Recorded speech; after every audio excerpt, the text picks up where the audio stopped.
Alright, so the other day someone posted in the Discord that they had finally got the Cuckoo Chick achievement.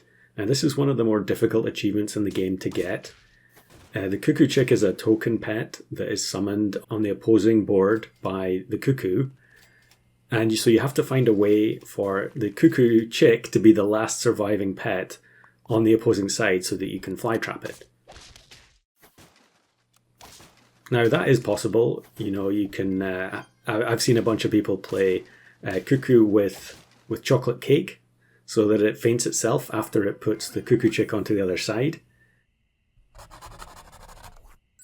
You can also use the same kind of method that you would use for Giant Eyes Dog and Fire Pup, where you have Seagull give the Cuckoo Chick Onion after it's been summoned onto your side of the board by, well, either an opposing Cuckoo, which I guess is possible now, or easier now, or via Falcon copying one.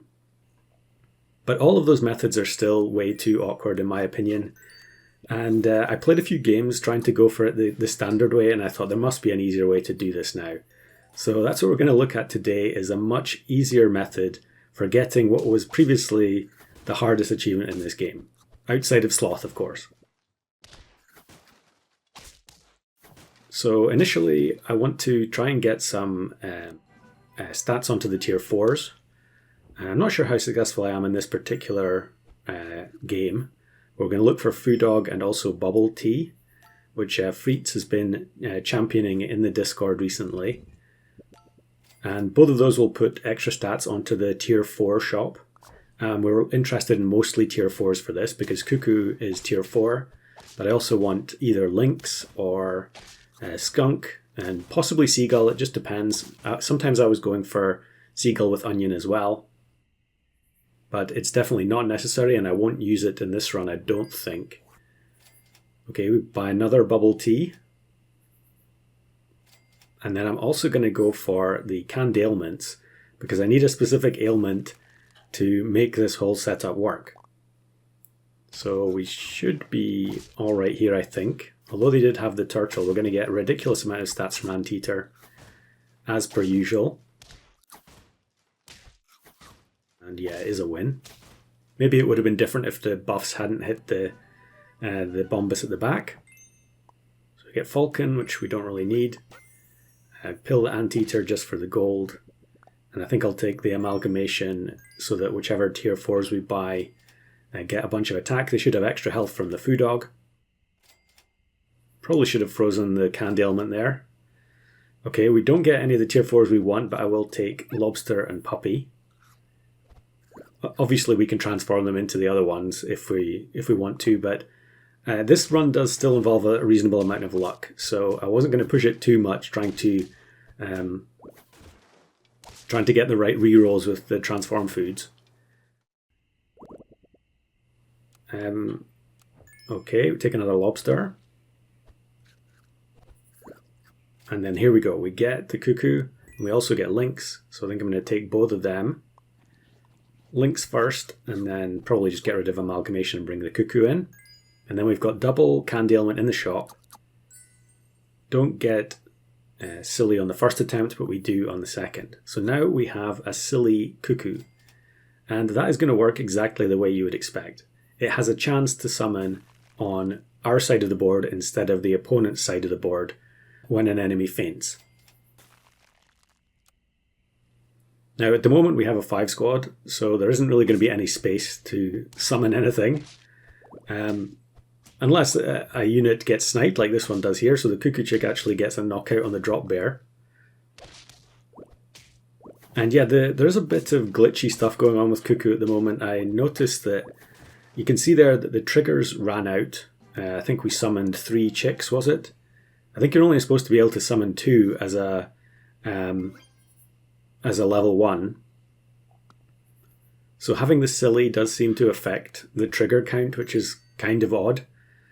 But it works in our favour anyway, because it gives us more opportunities to get the Cuckoo Chick onto our side of the board and have it survive the battle. So, okay, there we lose the 50-50 and it goes on to the other side. Because Cuckoo summons at the front, you can see why I would go for Seagull to try and make sure that it ends up on the back of our team. But actually, if you get a good enough setup going with Lynx and or maybe Skunk, remove enough of their pets, you can end up wiping their whole board, and the Cuckoo Chick will summon on your side, and job done basically. Although I think I'm going to make some pretty bad misplays in this run, but luckily we are going to recover from them. So here you can see what happens. Yeah, they get summoned on my side. They don't survive in this particular instance, so we cannot fly trap them. But we just need the right opponent to make that possible. So I'm also going to move the Cuckoo to the back.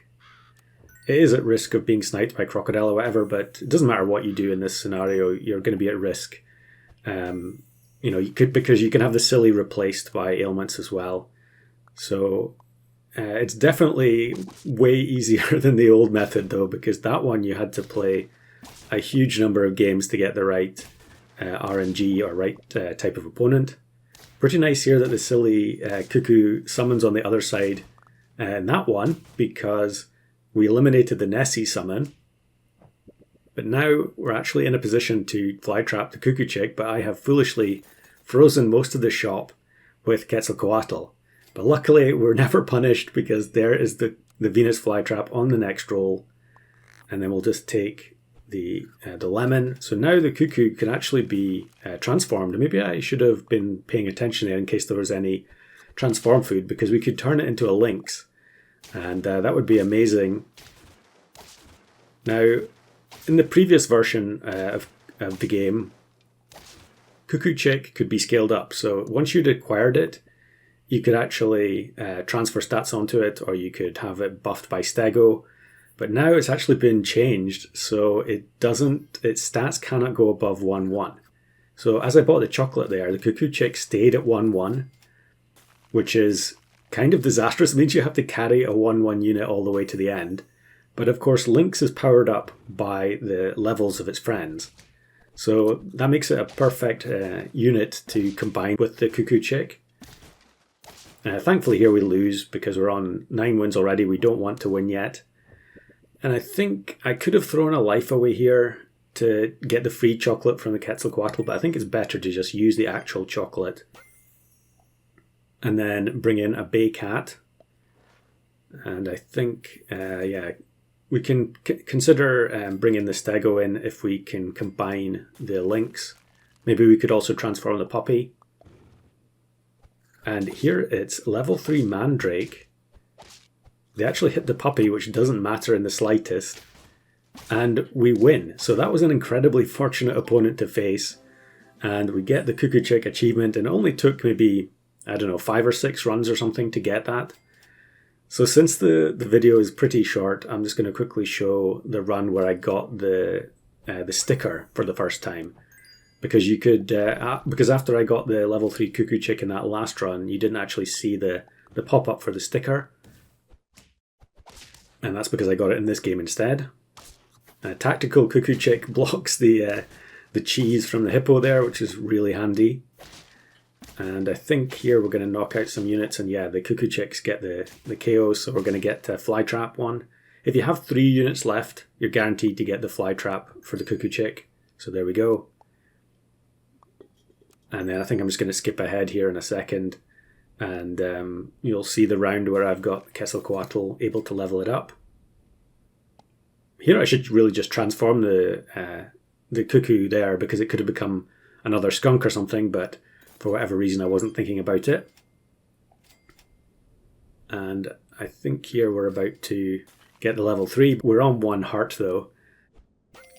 But there you go, you can see the badge pops up, or the sticker pops up. And this game I just faced like 5 big scaling teams in a row, and the one skunk on its own wasn't enough. Okay, we did actually win on that one. I think I take the Stego here, yeah. So 8 wins. I was feeling though that this was a guaranteed loss here, because it's turn 17. And the Cuckoo Chick could potentially get the buff from Stego and it wouldn't do anything. At least I think that was what would happen. I don't think the Stego will skip over the Cuckoo Chick. But yeah, this team has a Donut Yak. Not very common to see that. But yeah, it was still a loss in the end. But yeah, it gave me plenty of confidence that the method was going to work, though, and it only took a few more games to get it.